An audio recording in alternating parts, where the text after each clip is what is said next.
Hello friends, welcome to ओजस्वी English. Friends, हम पढ़ रहे थे जॉन कीट्स, जो कि बहुत इंपॉर्टेंट पोएट्स हैं हमारे। इनके बारे में जानना हमें बहुत ज़रूरी है। जितने भी इनके वर्क्स हैं वो भी काफ़ी इंपॉर्टेंट हैं, तो ये पढ़ना है गाइज। और ज़्यादा से ज़्यादा आपको पता होना चाहिए, क्योंकि इनसे क्वेश्चन ज़रूर बनते हैं। ओके, तो चलिए स्टार्ट करते हैं हमारा ये थर्ड पार्ट। इससे पहले मैं 2 पार्ट करा चुकी हूँ। अगर आपने नहीं देखे हैं तो प्लीज़ डिस्क्रिप्शन में जाइए और वहाँ पर आपको प्लेलिस्ट में जाइए, चैनल पे विजिट करके वहाँ पर आपको सारे वीडियोस मिल जाएंगे जो भी जॉन कीट्स के अब तक मैंने बनाए हैं। ठीक है, और अदर जो भी इंपॉर्टेंट पोएट्स हमारे हैं उन पे भी मैं काफ़ी सारे वीडियो बना चुकी हूँ, तो काफ़ी मटेरियल आपको मिल जाएगा। अगर आप नए हैं चैनल पर तो सब्सक्राइब कर लीजिए चैनल को अभी, ताकि आपको आगे सारी वीडियोज़ मिलते रहें। ठीक है, तो चलिए स्टार्ट करते हैं हमारा आज का question. Which ode is incomplete. Guys, इसमें बोला जा रहा है कि कौन सी ऑड इनकम्प्लीट है। ओके, तो which ode is in, Hyperion, bright star या ऑटो नाइटिंगेल। इनमें से जो है इनकी कौन सी ऑड कंप्लीट नहीं है, इनकम्प्लीट है। तो कौन सा इसमें आंसर हो जाएगा? ये आपका हो जाएगा गाइस, 1 मिनट, हाँ 1 मिनट गाइस। ओके, चलिए स्टार्ट करते हैं। तो ओड टू मारिया है ना, ओड टू मारिया यहाँ पे इसका आंसर हो जाता है, यानी कि आंसर ये। Next, which sonnet is the last of Keats. Sonnet, Keats की कौन सी सोनेट इनमें से लास्ट है, जो सबसे बाद उन्होंने लिखी है? हाइपेरियन है, on first looking into Chapman's Homer है, ode to nightingale, bright star. कौन सा इसमें आंसर होगा गाइज? तो इसमें आपका आंसर हो जाता है ऑप्शन डी, यानी कि bright star. Next question, who calls ode to autumn perhaps the nearest to perfection. Who calls ode to autumn, तो इसमें कहा जा रहा है who calls ode to autumn. Ode to autumn को किसने कहा है? Perhaps the nearest to perfection, मतलब जो अपने परफेक्शन के कंप्लीशन के बिल्कुल नियरेस्ट थी, मतलब बहुत ज़्यादा परफेक्ट इसको माना गया है ओड टू ऑटम को। तो स्विनबर्न ने ऐसा माना है, शेली ने माना है, कीट्स ने, या फिर हिमसेल्फ मतलब कीट ने खुद ये माना है, या फिर लॉन्ग ने माना है? तो इसमें आपका आंसर हो जाएगा गाइस स्विनबर्न। ठीक है, ऑप्शन ए। नेक्स्ट क्वेश्चन है, here is one whose name was written. बहुत इंपॉर्टेंट क्वेश्चन है गाइस, याद रखना आप ये। 1 मिनट, हाँ गाइस। तो here is one whose name was written in water. This is the epithet written on the grave of a poet, identify. तो ये किसकी ग्रेव पर, मतलब किसकी कब्र पर ये बात लिखी हुई है? Here is one whose name was written in water. यहाँ पर एक ऐसा है जिसका नाम वाटर पे लिखा हुआ है। तो कौन है? डी की, या वर्ड्सवर्थ की, या कीट्स की, या फिर नन ऑफ दीज। इनमें से किसकी कब्र पर ये चीज लिखी हुई है? तो ऑप्शन सी हो जाएगा, Keats. I dislike mankind in general, and if there was a person born without the faculty of open, I am he who said। किसने ये लाइन कही है? I dislike mankind in general, generally मैं mankind को dislike करता हूँ।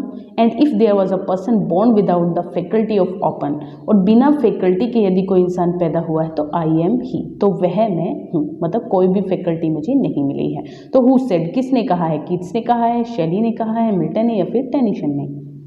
कौन सा इसका आंसर होगा गाइज?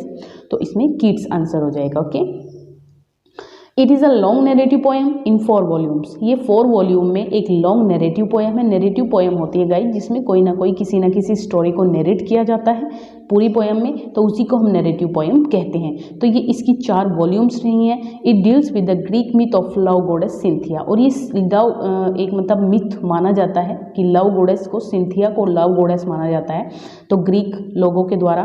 तो इसी के बारे में ये बेस है इसका। Deals who is the this youth, the name for this youth. तो सिंथिया जो किस यूथ को, मतलब कौन जो यूथ है वो उसको प्रेम करता है, तो किसके बारे में ये बात यहाँ पर है? हाइपेरियन और टू इंडोलेंस, लेमिया। बताइए कौन सी पोयम है ये?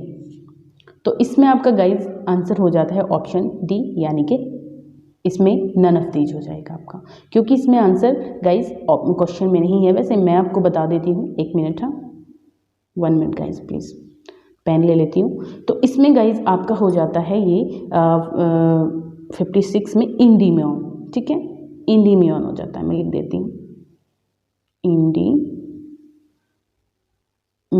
ओके गाइज, उंगली से लिख रही हूँ तो थोड़ा दिक्कत हो रही है, समझ लीजिएगा आप। इंडीमियन। ओके, चलिए next, a thing of beauty is a joy for ever, बहुत इंपॉर्टेंट लाइन है गाइज, याद रखनी है आपको। A thing of beauty is a joy for ever, who said, किसने कहा है? कीट्स ने एंडीमियन में कहा है, कीट्स ने हाइपेरियन में कहा है, कीट्स ने ऑटो नाइटिंगेल में कहा है, या फिर नन ऑफ दिस? कौन सा इसमें आंसर हो जाएगा इसका?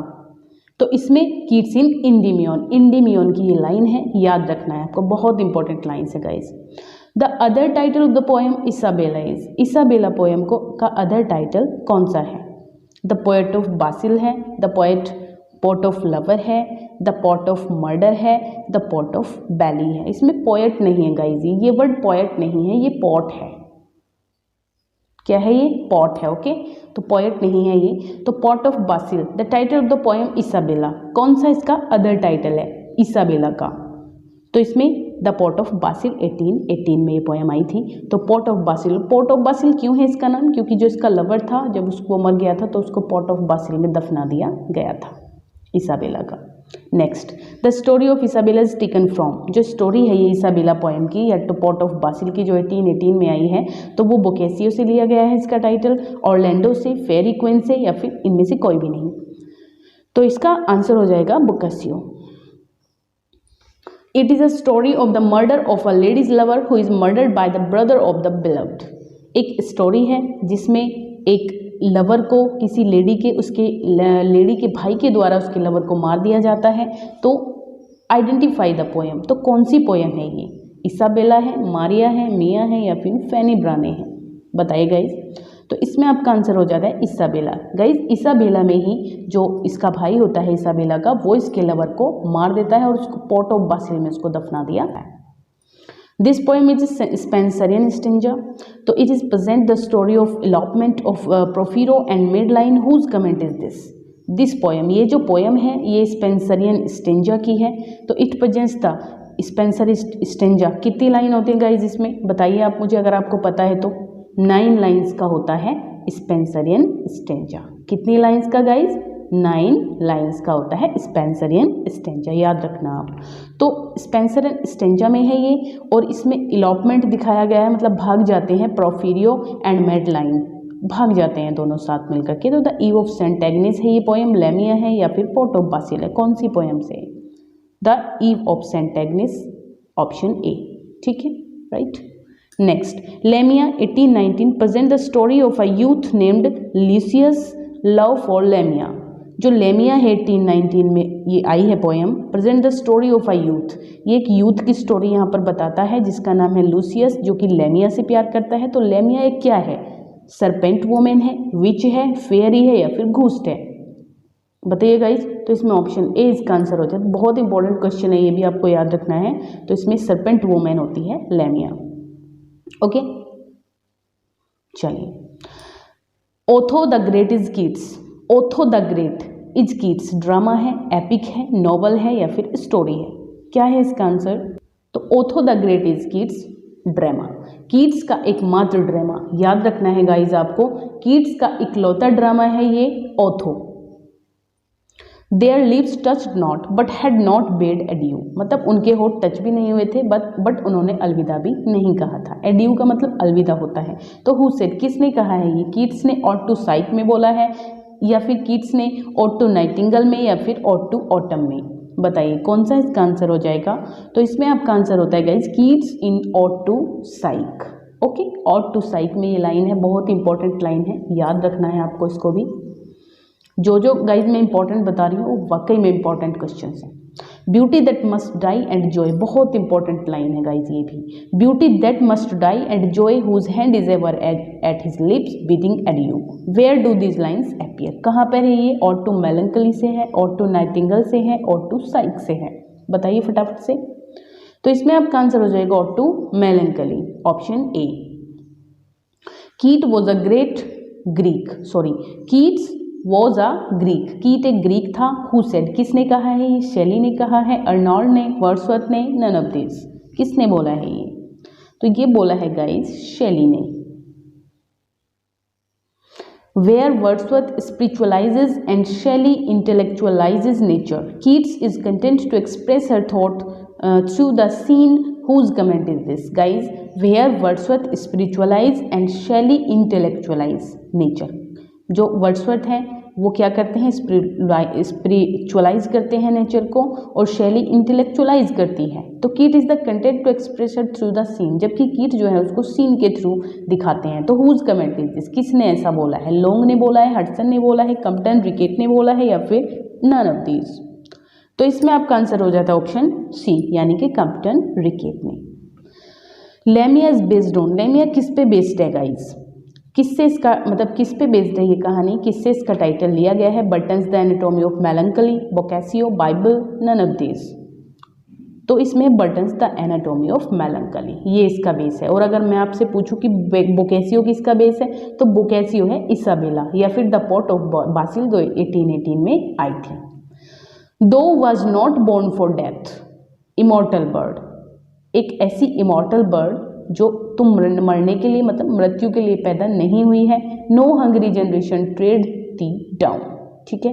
तो वेयर डू दिस लाइन्स है, बहुत इंपॉर्टेंट लाइन है, याद रखनी है गाइज आपको। तो thou was not born for death, immortal bird, no hungry generation tread thee down. To nightingale से है, किड्स और टू ऑटम से है, या और टू साइक से है। तो सीधी सी बात है गाइज, ये और टू नाइटिंगल से है। फैनी ब्राउन ने was first Keats neighbour, Fanny Brown ने जो थी वो पहले किड्स की नेबर थी। सी बिकेम किड्स बिलव, फिर उसको जो है प्रेम हो गया किड्स को उससे, फैनी ब्राउन से। तो kids fall in love with her, kids ने उसको प्यार तो किया, बट हिज फ्रेंड्स वर, ठीक है। तो पैराडाइज लॉस्ट, पैराडाइज रिगेन्ड, या फिर सैमसन एग्नोसिस, बताइए। तो 70 में आपका आंसर हो जाता है गाइज अगेंस्ट द मैच। तो गाइज इसमें आई थिंक ये ऑप्शन थोड़ा रॉन्ग है, ठीक है। मैं ऑप्शन बता देती हूँ आपको कि क्या है इसमें। जो फैनी ब्राउन ने थी तो love with her but his friends were, जो उनके फ्रेंड्स थे। इसमें क्या पूछा गया है कि मतलब वो दोनों नेबर भी थे, उन्होंने प्यार भी किया है ना, वो लाइक करते थे एक दूसरे को, लेकिन उनकी शादी क्यों नहीं हो पाई, क्योंकि जो उनके जो फ्रेंड्स थे ना दोनों के, वो इस चीज़ को पसंद नहीं कर रहे थे कि ये दोनों आपस में क्यों एक दूसरे को पसंद कर रहे हैं। तो ये ऑप्शन सारे ही रॉन्ग है गाइस, है ना, क्योंकि इसमें आंसर इसका ये हो जाएगा अगर आपको ऑप्शन में मिलता है तो against neighbour against the match, ठीक है, अगेंस्ट द मैच, वो इस मैच के अगेंस्ट थे, उनके जो फ्रेंड्स थे, okay. His father was a lively stable keeper, उनके जो पिता थे वो स्तबल में मतलब कीपर थे, घोड़ों की रखवाली करते थे। तो he had licence to practise as a pharmacist, उनके पास एक लाइसेंस भी था फार्मासिस्ट की प्रैक्टिस के लिए, but prefer to be a poet, लेकिन उन्होंने पोएट बनना ज़्यादा उचित समझा। तो he won a prize for translating the first book of Virgil's Aeneid, Virgil's की पहली एनीड को मतलब उनको ट्रांसलेट करने के लिए उनको क्या मिला, प्राइज भी मिला। तो दिस पोएट इज, कौन थे ये, शैली थी, बायरन थे, पॉप थे, या फिर कीट्स थे, गाइज ये थे हमारे John Keats. O sweet fancy, very important line, O sweet fancy let her loose summer's joy are spoiled by use, who says, किसने बोला है ये, शैली ने बोला है, कीट्स ने बोला है, अर्नॉल्ड ने बोला है, या फिर टेनिसन ने बोला है, गाइज किसने बोला है। तो ये इसमें हो जाता है आपका गाइज, ये हो जाता है कीट्स, ओके, कीट्स इसका आंसर है। टू अ नाइटिंगल, जो ओड टू अ नाइटिंगल के ऑथर हैं रॉबर्ट फ्रॉस्ट हैं, रूपर्ट ब्रुक हैं, रॉबर्ट ब्रिज हैं, या फिर जॉन कीट्स हैं, जॉन कीट्स है गाइस, सीधी सी बात है। Robin hood is celebrated in the poem lines on mermaid tavern, this poem is composed bye, robin hood जो थे is celebrated in the poem lines on mermaid tavern, this poem is composed bye, William Wordsworth के द्वारा, Robert सदे के द्वारा, शैली के द्वारा, या फिर जॉन कीट्स के द्वारा। तो इसका भी आंसर आपका क्या हो जाता है गाइस, जॉन कीट्स हो जाता है। तो ये थे हमारे आज के कुछ इंपॉर्टेंट क्वेश्चन। आई होप आपको वीडियो अच्छी लगी होगी गाइस। अगर आपको वीडियो अच्छी लगी तो प्लीज़ लाइक जरूर कर दिया कीजिए एंड शेयर करिए वीडियोज़ को, ताकि आपके दोस्तों के पास पहुँच पाए और ज़्यादा से ज़्यादा लोगों को फ़ायदा हो पाए। देखिए बहुत अच्छे क्वेश्चन मैं दे रही हूँ, मुझे नहीं लगता है कि इतने अच्छे तरीके से सीरियल वाइज कोई आपको क्वेश्चन प्रोवाइड करा रहा है यूट्यूब पर, ठीक है। तो प्लीज़ सब्सक्राइब भी करिए चैनल को अगर आप नए हैं, ओके। और गाइस कमेंट कीजिए कि आपको वीडियो कैसा लगता है, ठीक है। Okay, bye bye, take care.